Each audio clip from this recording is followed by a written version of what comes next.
So, Suicide Squad Kills the Justice League is out, and I just wanted to take a minute to talk about it because obviously the game is not what fans are looking for. And the thing is, we knew it from the second that we saw the very first trailer of the game.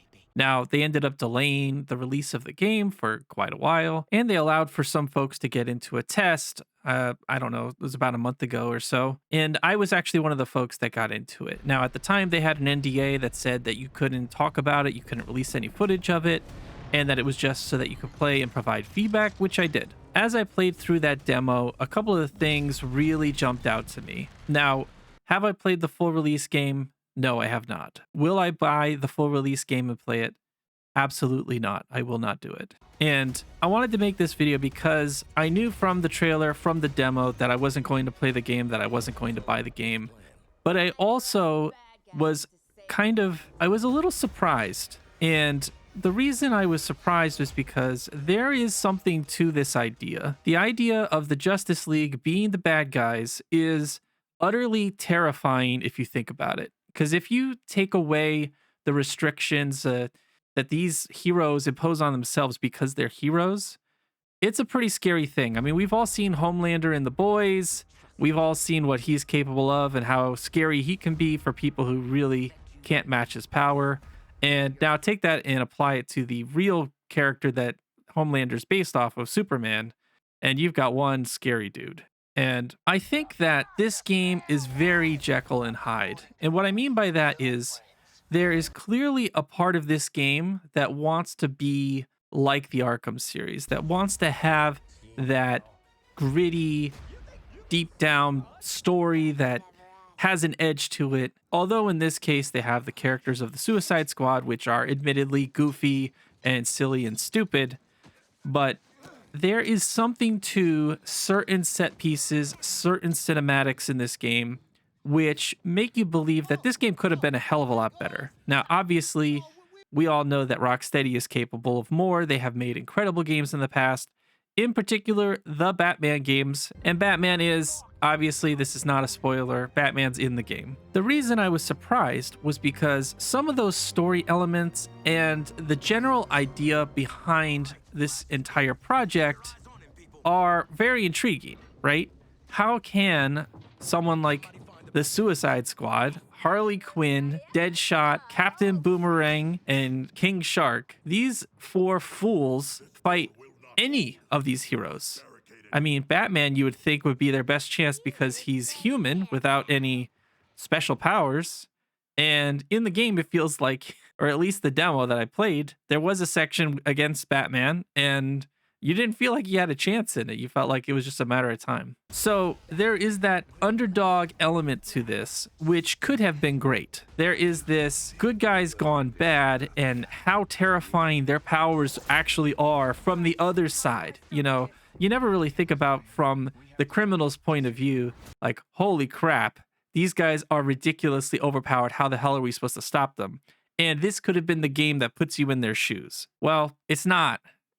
It's not any of those things. And all of the story elements that are intriguing and potentially good are undone by the Hyde part of this project, which really seems just like a corporate money grab.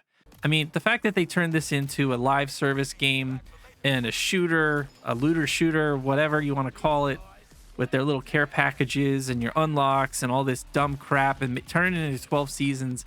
This game is doomed. This game is bombing. This game is getting killed in the reviews. Its best reviews are going to say that it's okay, that it's mid. Its worst reviews are going to say that it's absolute corporate trash. And the reason why is because no matter how good your idea is, no matter how deep your storytelling may be, no matter how experienced the developers may be that are making the game, if you try to shoehorn it into a money-making proposition, you are doomed to fail. Now, there are games obviously like a Genshin Impact or something like that, which have really done an amazing job monetizing the game, and people have played it for years and generally like it, at least the folks that do play it. But generally speaking, you had a successful group, Rocksteady. You had a successful model, the Arkham series. You had all the elements to make a killer game that people wanted, and you absolutely blew it out of sheer stupidity and greed. And I think that's the ultimate moral of this story.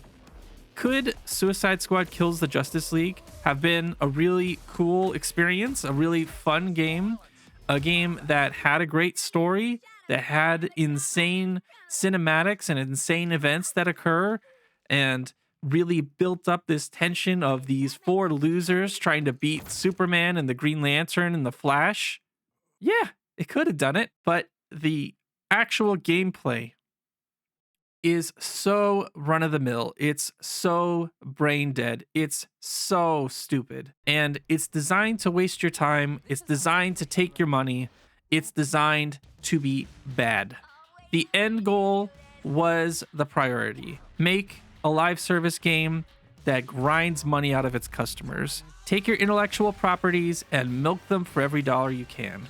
Now, I don't even think it does a good job with this because the game, from all reviews, is not difficult. The game does not require this extra loot to make it through the campaign.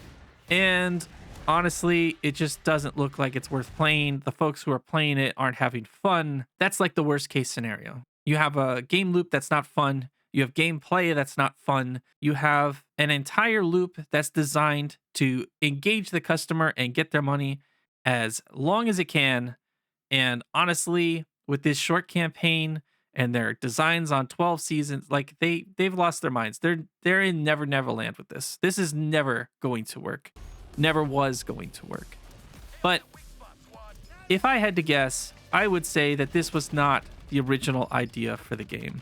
I believe, and this may be pie in the sky thinking, I believe that the developers had a completely different game in mind when they made it.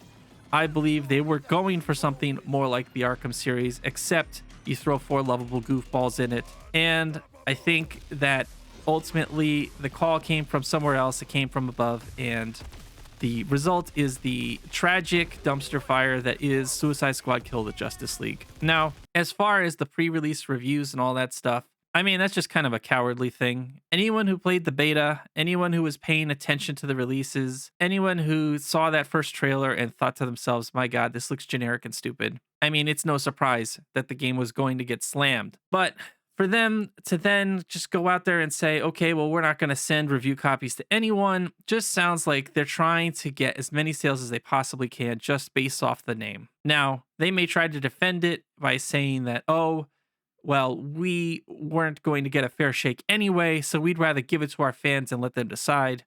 And that's honestly total bullshit. I mean, they're just trying to get it out there and hope that the mom and dads and, you know, the folks that grew up with the Justice League would just go out there and buy the game and give it a shot, because they know if it went out there and got roasted by all the big reviewers, then that's just, I don't know, another percentage of the population that's not going to grab it, that wasn't paying attention, and then, oh, look, new game, let me give it a shot. I mean, it's just cowardly. It's just a money grab. It's just pathetic.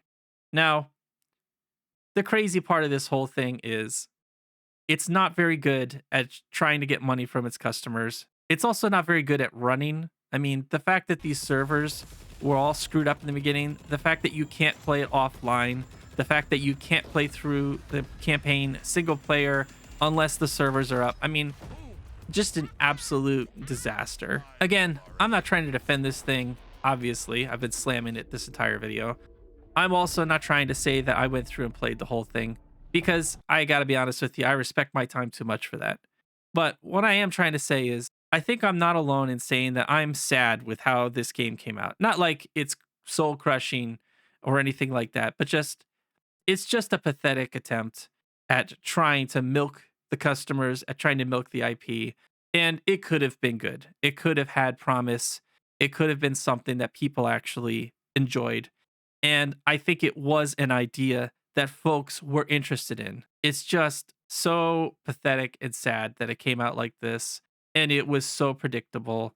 And not sending out review codes was so cowardly. And I mean, this game was just doomed from the start. Absolutely doomed from the start. As soon as the decision was made to turn this into a live service looter shooter, I mean, everything went downhill. Just absolute disaster. So hopefully you didn't buy the game. If you did and you enjoy it, fantastic. I mean, God, what this game doesn't offer much of anything. The story beats are about all it has, and that even gets a little bit jumbled up towards the end of the game from everything that I've seen. I mean, there's no fixing this. The gameplay is bad, the loop is bad, the live service is bad, the looter shooter aspects are bad, the lack of enemies is bad. Just there's so much bad and only a little bit of good. The idea was good, not the gameplay of the game or anything like that. Just you being part of this underpowered group, the Suicide Squad, going up against literally the most powerful beings in the world turned bad. So, if anything good comes from this game, hopefully it's that these big corporations just have to get out of the way of these developers. You paid, you invested in these developers to make a great game, to be successful. By trying to put these elements in there to drive extra cash flow, you are absolutely, killing the golden goose on this one. I mean, look at a game like Baldur's Gate 3. It has no microtransactions. There's nothing live service to it. Sure, it took years to develop, but so did this game. And the end result was just an amazing game that everyone who's played it loves. Won Game of the Year. I mean, it's releasing physicals. Everything's going right for that game. And then you look at another company that has honestly released bigger releases in the past than Larian has in Rocksteady. And I mean, there's no nice way of saying it. You basically just kind of like hoard them out. And like, it's awful. It's absolutely terrible. So I don't think Rocksteady had a whole lot to do with the decision making process. And they tried to do the best they could with the storytelling elements. And that's the one part that kind of comes out okay in the entire thing. But man, the gameplay is so bad, and it was so clear from the trailers, it was so clear from the beta that this game was going to be bad, that there was nothing redeeming in the gameplay. It was relying solely on the IP, the name. Suicide Squad kills the Justice League. It was relying solely on the name of Rocksteady. It was relying on the goodwill that was built up from the Arkham series, and they squandered the whole damn thing in their attempt to try and drive some profits. Let this game serve notice. Just let the friggin' developers do their job. Let them make a game that resonates with your customers, that builds up your IP, that builds up that goodwill, and that brings people to purchase the game. Stop worrying about all the extra crap before the game's even released. Make a good game. So that's going to do it for today. This is Pyres for Pyres Gaming saying thank you for watching, and until next time, I will see you there.